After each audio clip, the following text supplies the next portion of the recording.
সাল্লাল্লাহু আলাইহি ওয়াসাল্লামকে ডেকে বলেন, হে রাসূল, আপনি বলে দিন, তোমরা যদি আল্লাহকে ভালোবাসতে চাও তাহলে কি আমার অনুসরণ করো, তাহলে আল্লাহ রাব্বুল আলামিন তোমাদেরকে ভালোবাসবেন এবং তোমাদের সমস্ত গুনাহগুলোকে ক্ষমা করে দেবেন। আল্লাহ রাব্বুল আলামিনকে যদি ভালোবাসতে চাই তাহলে আমাদের প্রিয় নবী আকা ইনামদার তাজদার মদিনা সরদারে দু আলম সাইয়্যিদুল মুরসালিন খাতামুন নবিয়্যিন রাহমাতাল লিল আলামিন জনাবে মুহাম্মদ মুস্তাফা সাল্লাল্লাহু আলাইহি ওয়াসাল্লামকে অনুসরণ করতে হবে। আমাদের প্রিয় নবী আকা ইনামদার তাজদার মদিনা আজও পর্যন্ত মদিনায় রওজা পাকের মধ্যে শুয়ে শুয়ে ইয়া হাবলি উম্মতি ইয়া হাবলি উম্মতি বলে কাঁদতেছেন। অথচ আমরা আল্লাহ রাসূলকে ভালোবাসি, কোরআনকে ভালোবাসি, আমরা প্যান্ডেলের বাহিরে রয়েছি, এখন আমরা বাড়িতে বসে রয়েছি। আসুন সকলে আল্লাহ তাআলার মহব্বতে, রাসূলের মহব্বতে প্যান্ডেলের ভিতরে চলে আসি। কিতাবের মধ্যে আসছে একবার 3 দিন যাবত রাসূল সাল্লাল্লাহু আলাইহি ওয়াসাল্লামের কোনো খবর পাওয়া যাচ্ছিল না। মদিনার মধ্যে হযরত আবু বকর, হযরত ওমর রাদিয়াল্লাহু তাআলা আনহু পেরেশান হয়ে গেলেন। এদিক সেদিক যখন তারা খুঁজতেছিলেন, কোথাও যখন খুঁজে পাচ্ছিলেন না, হযরত আবু বকর, হযরত ওমর রাদিয়াল্লাহু তাআলা আনহু মদিনার মুনাফিকদেরকে ডাক দিয়ে বলতেছেন, হে মদিনার মুনাফিকেরা, অল্প কিছুক্ষণের মধ্যে আমার নবীর সন্তান বলে যেতে না পারলে মদিনার একটা মুনাফিক ওমরের তরবারি থেকে রক্ষা পাবি না। মদিনার মুনাফিকেরা কাঁদতেছে আর বলতেছে, আমরা তো আসলে খবর বলতে পারি না, কোথায় আছেন আমরা বলতে পারি না। হযরত আবু বকর, হযরত ওমর রাদিয়াল্লাহু তাআলা আনহুম মদিনা থেকে 3 মাইল দূরে জাবালে সালাত পর্যন্ত গিয়ে বসেন। সেখানে গিয়ে দেখেন কতগুলো ওট, ভেড়া, বকরি, রাখালেরা দাঁড়িয়ে রয়েছে। হযরত আবু বকর, হযরত ওমর রাদিয়াল্লাহু তাআলা আনহু তাদেরকে ডেকে বললেন, ওহে রাখালেরা, এই পথে আমাদের দিনের নবীকে যাইতে দেখছনি? রাখালেরা জিজ্ঞাসা করে, আপনারা কারা কোথেকে এসেছেন? আজ 3 দিন যাবত এই গুহার মধ্যে একজন লোক সেজদায় পড়ে কাঁদতেছে, ইয়া হাবলি উম্মতি ইয়া হাবলি উম্মতি। এই দৃশ্য দেখে আমাদের ওট, ভেড়া, বকরিগুলো ঘাসের মধ্যে মুখ দেয় না, ওটের বাচ্চাগুলো ওটের স্তনের মধ্যে মুখ দেয় না, বকরির বাচ্চাগুলো বকরির স্তনের মধ্যে মুখ দেয় না, গরুর বাচ্চাগুলো গরুর বাছুরগুলো গরুর স্তনের মধ্যে মুখ দেয় না। অনেক করে মেরেছে, কিন্তু তাদেরকে এখান থেকে নিয়ে যেতেও পারি না। আপনারা কারা?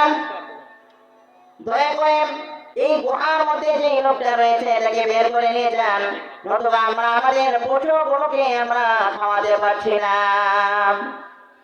রাখালদের এই কথা শুনে হযরত আবু বকর, হযরত ওমর রাদিয়াল্লাহু তাআলা আনহু বলতে বাকি রইলেন না, যেই নবীর মায়া পড়ে জানোয়ারেরা পর্যন্ত খানা পিনা ছেড়ে দিয়েছে, তিনি আর কেউ নন, আমাদের দয়ার নবী রাহমাতাল লিল আলামিন। হযরত আবু বকর রাদিয়াল্লাহু তাআলা আনহু পাহাড় বেয়ে উপরে উঠলেন, গুহার কাছে গিয়ে সালাম বললেন, আসসালামু আলাইকুম ইয়া রাসূলুল্লাহ। ইয়া রাসূলুল্লাহ, আপনি আপনার আবু বকর এসেছে, আজ 3 দিন যাবত আপনার কোনো খবর নেই, আপনাকে কোথাও খুঁজে পাওয়া যাচ্ছে না। আজ 3 দিন যাবত আপনার আবু বকর পেটের মধ্যে কোনো প্রকারের আহার মুখে দেয় না। ইয়া রাসূলুল্লাহ, ইয়া হাবিবাল্লাহ, যেই উম্মতের জন্য আপনি কাঁদতেছেন আর কাঁদা লাগবে না, আমি আপনার আবু বকর এসেছি। ইসলাম গ্রহণের পর থেকে নিয়ে এই পর্যন্ত যত অনেক আমল আমি করেছি আপনার উম্মতের জন্য দান করে দিলাম। হুজুর, মাথা তুলেন, মদিনায় চলেন। হযরত রাসূল করিম সাল্লাল্লাহু আলাইহি ওয়াসাল্লাম সেজদা থেকে মাথা তুলতেছেন না। আবু বকর রাদিয়াল্লাহু তাআলা আনহু যখন ব্যর্থ হয়ে গেলেন, হযরত ওমর ফারুক রাদিয়াল্লাহু তাআলা আনহু সামনে এসে সালাম বললেন, আসসালামু আলাইকুম ইয়া রাসূলুল্লাহ। ইয়া রাসূলুল্লাহ, আজ 3 দিন যাবত আপনার কোনো খোঁজ খবর নেই, কোথাও কোনো খুঁজে পাওয়া যাচ্ছে না। আপনি পাহাড়ের গুহার মধ্যে পড়ে সেজদায় পড়িয়া হাবলি উম্মতি উম্মতের জন্য কান্নাকাটি করতেছেন। আমি আপনার সেই উমর এসেছি, যে উমর 25 বছর বয়সের সময় খোলা তরবারি হাতে নিয়ে আপনার মাথা মোবারক কাটতে গিয়ে আপনার সুন্দর চেহারা মোবারকের দিকে তাকিয়ে ইসলাম ধর্ম গ্রহণ করেছি। সেই ইসলাম ধর্ম গ্রহণের পর থেকে এই পর্যন্ত যত নেক আমল আমি করেছি আপনার উম্মতের জন্য আমি দান করে দিলাম। বলুন সুবহানাল্লাহ। ইয়া রাসূলুল্লাহ, আপনি মদিনায় চলুন। মদিনার মানুষগুলো পাগলের মতো রাস্তায় ঘোরাঘুরি দিয়ে কাঁদতেছে, আপনার আর কাঁদা লাগবে না। হযরত আবু বকর, হযরত ওমর দুনো জনে ব্যর্থ হয়ে গেলেন, রাসূল সাল্লাল্লাহু আলাইহি ওয়াসাল্লামকে সিজদা থেকে উঠাতে পারছেন না। হযরত আবু বকর, হযরত ওমর রাদিয়াল্লাহু তাআলা আনহু বুঝতে পারেন হযরত আলীকে ছাড়া, হযরত ফাতিমাকে ছাড়া, হাসান হুসাইনকে ছাড়া এখান থেকে নেওয়া সম্ভব হবে না। হযরত আবু বকর ওমর দুজনে চললেন হযরত আলী রাদিয়াল্লাহু তাআলা আনহুর কাছে।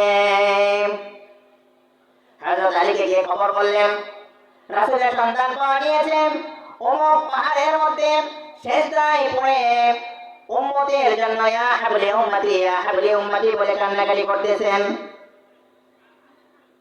এই দৃশ্য দেখে হযরত আলী রাদিয়াল্লাহু তাআলা আনহুর চোখ বেয়ে গাল বেয়ে টপ টপ করে পানি পড়তেছে। হযরত ফাতিমা জোহরা রাদিয়াল্লাহু তাআলা আনহা যখন দেখতে পারলেন আবু বকর কাঁদে, ওমরও কাঁদে, আলীও যখন কাঁদতেছে, তিনি বুঝতে পারলেন যে মদিনার মুনাফিকরা রাসূল সাল্লাল্লাহু আলাইহি ওয়াসাল্লামকে শহীদ করে ফেলেছে।